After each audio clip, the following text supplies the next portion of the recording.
नमस्कार दोस्तों। वेस्टरॉस की धरती पर एक बार फिर आग और खून की बारिश होने वाली है। हाउस ऑफ द ड्रैगन के तीसरे सीजन का पहला एपिसोड, जिसका नाम है salt and sea fire and blood. ये एपिसोड इतना खतरनाक और इतना भावुक है कि आपकी आंखों में आंसू आ जाएंगे। तो दोस्तों, वीडियो को पूरा देखिए क्योंकि आज हम एक एक सीन को विस्तार से समझेंगे। कहानी वहीं से शुरू होती है जहां पिछला सीजन खत्म हुआ था।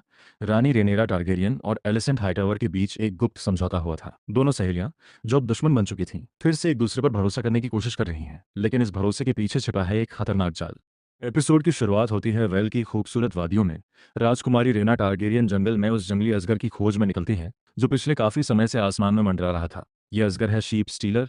जब रेना उसे खाना खाते हुए देखती है तो उसके शरीर पर जले हुए घावों के निशान साफ नजर आते हैं। डर और आश्चर्य से भरी रेना धीरे धीरे उसके पास जाती है और वैलेरियन भाषा में कुछ शब्द बोलती है। तभी चमत्कार होता है।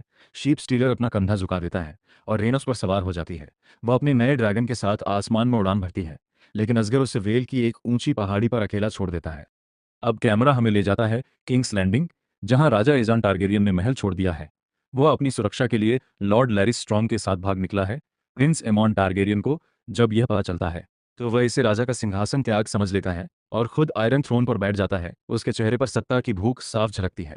दूसरी ओर जंगल में भागते हुए एजॉन और लैरिस को डेनेरा के प्रति वफादार सैनिक घेर लेते हैं।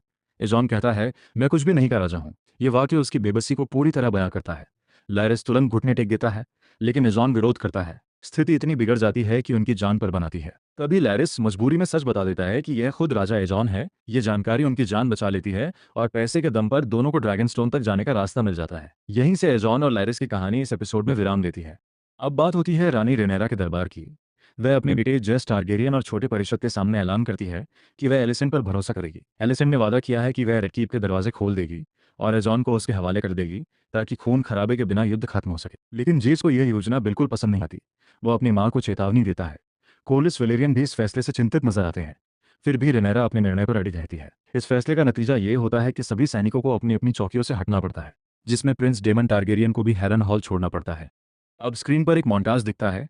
कोरलिस अपने जहाज पर रानी की रक्षा के लिए समुद्र में आगे बढ़ रहे हैं, वहीं डेमन हैरन हॉल के मैदान में दुश्मनों को धूल चटा रहे हैं। कैमरा फिर हैरन हॉल पर रुकता है, जहां जंगल से हाउस स्टार्क की सेना निकल कर आती है। डेमन को शुरू में समझ नहीं आता कि यह हमला है या मदद, लेकिन जब उनका सेनापति सर रोड्रिक डस्टिन लैनिस्टर सैनिक का कटा हुआ सिर लेकर आगे आता है तो साफ हो जाता है कि उत्तर की सेना रेनेरा के लिए लड़ने आई है। हाउस स्टार्क के जंगी और कठोर सैनिकों को देखकर डेमन के चेहरे पर मुस्कान आ जाती है। वे कहते हैं, हमारे पास अभी और शेर मारने बाकी हैं। ये दृश्य पूरे एपिसोड में एक छोटी सी राहत और उम्मीद की किरण की तरह है। अब कहानी जंगल में लैनिस्टर सैनिकों और सर ग्वेन हाईटावर की तरफ मुड़ती है। यहाँ हमें सर क्रिस्टन कोल का एक बिल्कुल अलग रूप देखने को मिलता है। जब एक गांव की लड़की के साथ गलत काम की घटना सामने आती है तो सर ग्वेन इसे गंभीरता से लेते हैं और दोषियों को सजा देना चाहते हैं, लेकिन सर क्रिस्टन कोल पूरी तरह उदासीन नजर आते हैं, मानो उन्होंने अपनी सारी नैतिकता कहीं खो दी हो। इसके बाद कैमरा हमें ले जाता है उन 3 नए ड्रैगन सवाओं के पास, जिन्हें ड्रैगन सीड्स कहा जाता है। उल्फ अपने ड्रैगन से बातें कर रहा है। वह अपने दुख भरे बचपन की कहानी सुनाता है, कैसे उसे प्यार की जगह सिर्फ मार पड़ी, कैसे एक पुजारी ने उसका फायदा उठाया था। ये सुनकर उसके साथी एडम ऑफ हल और ह्यूग भी शांत बैठे सुनते रहते हैं। ये तीनों वहां वेगर के गुजरने का इंतजार कर रहे हैं ताकि वे मिलकर प्रिंस अमाउंट पर हमला कर सकें। बाद में जब उल्फ शौच के लिए जाता है तो उसे एक काली बकरी दिखती है और वह डर के मारे भाग कर वापस आ जाता है। वहीं ह्यूग को शक होता है कि कहीं एमॉन को उनकी योजना का पता तो नहीं चल गया। इधर जंगल में चुड़ैल एलिस रिवर्स ड्रैगन सीड्स के पास पहुंचती है और उन्हें वहां से हटने की चेतावनी देती है। तीनों डर के मारे वहां से भाग खड़े होते हैं। उनकी वेगर पर हमला करने की योजना धरी की धरी रह जाती है। वहीं जेस टारगेरियन, जो अपने भाई को खोने के सदमे में है, सर लॉरेंट को आदेश देता है कि रानी रैनायरा को उनके कक्ष में बंद कर दिया जाए ताकि वे सुरक्षित रहें। हर तरफ योजनाएं बिखरती जा रही हैं, कुछ भी वैसा नहीं हो रहा जैसा सोचा गया था। अब कॉर्लिस वेलेरियन के जहाज पर दृश्य बदलता है। कॉर्लिस और उनके बेटे एलन ऑफ हल साथ बैठकर ड्रैगन वाटर पीते हैं। वे रेनायरा की उस योजना पर बात करते हैं जिसमें नाकाबंदी से 5 जहाज अलग करके किंग्स लैंडिंग पर कब्जा करना है। लेकिन बातचीत सिर्फ रणनीति तक सीमित नहीं रहती। कॉर्लिस के मन में अब भी वह अपराध बोध है कि वह एलन और उसके भाइयों को अपना नाम नहीं दे पाए। एलन साफ शब्दों में कहता है कि आपने हमें कभी अपना नाम नहीं दिया। ये छोटी सी बातचीत दिखाती है कि बड़े विश्वासघातों से भी ज्यादा गहरे घाव कभी कभी परिवार के भीतर छोटी छोटी दूरियों से बनते हैं। ठीक इसी समय ट्रायर्की के जहाज चुपचाप समुद्र में आगे बढ़ रहे हैं। एडमिरल शराको लोहार और टाइलैंड लेनिस्टर के बीच मतभेद हो जाता है। टाइलैंड चाहते हैं कि सीधे नाकाबंदी पर हमला किया जाए, लेकिन लोहार की योजना अलग है। वह कॉर्लिस के घर हाई टाइड पर हमला करना चाहती है ताकि वेलेरियन बेड़े का ध्यान बांटा जा सके और सी स्नेक यानी कॉर्लिस को अपने घर की तरफ खींचा जा सके, जिसे वह जलाने की योजना बना चुकी है। अब कैमरा ग्रीन्स के शिविर की तरफ जाता है जहां लॉर्ड ऑर्मंड हाईटावर की सेना डेरा डाले हुए है। तभी एक संदेशवाहक एलिसेंट का पत्र लेकर पहुंचता है। ये पत्र एमॉन्ट के आदेशों के बिल्कुल विपरीत है। और इसकी वजह से हाईटावर सेना वहीं रुक जाती है। ये देरी रैनायरा के लिए एक मौका बन सकती है। वापस किंग्स लैंडिंग में एलिसेंट अपने बेटे एमॉन से बहुत ईमानदारी से बात करती है। वह कहती है कि उसने कभी एगॉन को राजा बनने के लिए तैयार नहीं किया था और सच में एमॉन को ही राजा होना चाहिए था। यह उसकी अपने बेटे को बचाने की आखिरी कोशिश लगती है, लेकिन असल मकसद कुछ और है। वह चाहती है कि एमॉन हैरन के लिए निकल जाए ताकि रनायरा किंग्स लैंडिंग पर सुरक्षित तरीके से कब्जा कर सके। वेगर को अपनाने के बाद एमॉन फिर से डर को महसूस करने लगा है। उसे पता है कि अगर उसे बाकी ड्रैगन का सामना करना पड़ा तो वह मारा जाएगा।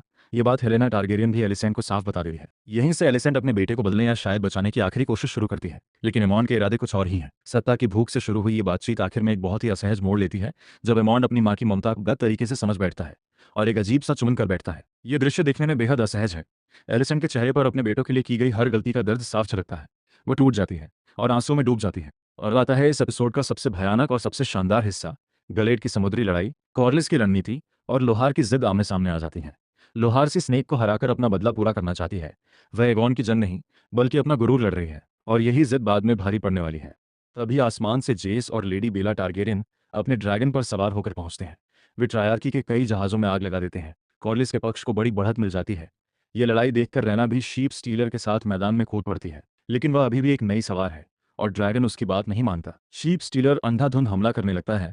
अपनों और दुश्मनों में फर्क किए बिना जेस और बेला उसे दुश्मन समझकर उस पर हमला करने के लिए बढ़ते हैं, लेकिन आखिरी पल में बेला अपनी बहन रैना को उस पर संघर्ष करते देख पहचान लेती है और हमला रोक देती है। समुद्र में कॉर्लिस एक शानदार चाल चलते हैं। वह लोहार को द टीथ नाम की एक बेहद संकरी और खतरनाक जलधारा में फंसा देते हैं। कम पानी के बीच दो जहाज चट्टानों से टकराकर बर्बाद हो जाते हैं। लोहार किसी तरह अपना जहाज निकाल ले जाती है, लेकिन उसके लिए वह टाइलैंड और उसके सैनिकों को पूरे कवच सहित समुद्र में फेंक देती है ताकि जहाज हल्का हो सके। इसी बीच वॉरमैक्स को ट्रायर्की की स्कॉर्पियन हथियार से एक और वार लगता है, इस बार सीधे उसके पहलू में।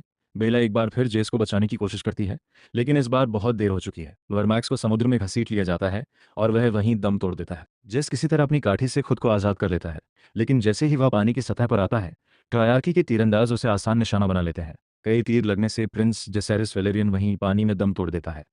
शीप स्टीलर, जो अब भी रैना की बात नहीं मान रहा, उस पूरे नरसंहार से दूर उड़ जाता है। ऊपर आसमान में मून डांसर अब भी लड़ाई के ऊपर मंडरा रहा है और रैना नीचे उस तबाही को देखकर सन्न रह जाती है जो उसकी अपनी गलती से हुई है। लड़ाई खत्म होती है। रैनारा के समर्थकों की जीत हो चुकी है, लेकिन समुद्र में बिखरा मलबा और मौत का मंजर बताता है कि यह जीत किसी काम की नहीं। रानी रैनारा अपने कक्ष में है। उन्हें अभी पता नहीं कि उन्होंने अपना एक और बेटा खो दिया है। याद कीजिए, पिछली बार जब उनका पहला बेटा मारा गया था तो रैनायरा का दुख देखकर पूरी दुनिया कांप उठी थी। अब सवाल यह है कि जेस की मौत की खबर सुनकर रैनायरा और डेमन क्या करेंगे। क्या रैनायरा अब भी शांति की रानी बनी रहेंगी या फिर उनके अंदर की महारानी अब पूरी तरह से युद्ध की आग में बदल जाएगी। दोस्तों, ये था house of the dragon season 3 episode 1 का पूरा विश्लेषण। अगर आपको ये वीडियो पसंद आया हो तो चैनल को सब्सक्राइब जरूर करें और बेल आइकन दबाना ना भूलें ताकि अगले एपिसोड का रिकैप सबसे पहले आप तक पहुंचे। मिलते हैं अगली बार, तब तक के लिए जय टारगेरियन।